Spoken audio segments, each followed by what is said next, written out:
মুরারই থানার অন্তর্গত রাজগ্রাম সংলগ্ন শ্রীরামপুর গ্রামের ভূতের কাহিনী। শ্রীরামপুর গ্রামে ঢুকতেই অনেকগুলো পাথর ভাঙা ক্যাসার আছে। গ্রামে ঢুকতেই লম্বায় অনেক বড় একটি বাড়ি আছে। সেখানে বাস করে কারিবুল আর মিরু নামে দুই ভাই।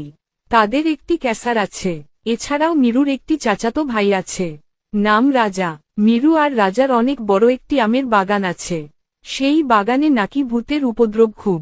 একদিন মিরু রাজাকে বলল, আজকে রাতে বাগান থেকে ঘুরে আসি। অনেক দিন থেকে যায়নি। তারপর তারা বাগানে গেল। কিছুক্ষণ যাওয়ার পর তারা গাছের উপর দেখল কি যেন একটা বসে আছে। কাছে আসতেই দেখা যায় একটি ভূত। রাজা ও মিরু দুজনেই খুব সাহসী। ভূত আস্তে আস্তে তাদের দিকে এগিয়ে আসে। তারপর তারা পকেট থেকে ছুরি বার করে।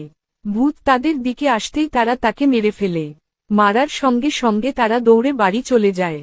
সেই দিন থেকে বাগানে আর ভূতের উপদ্রব নেই।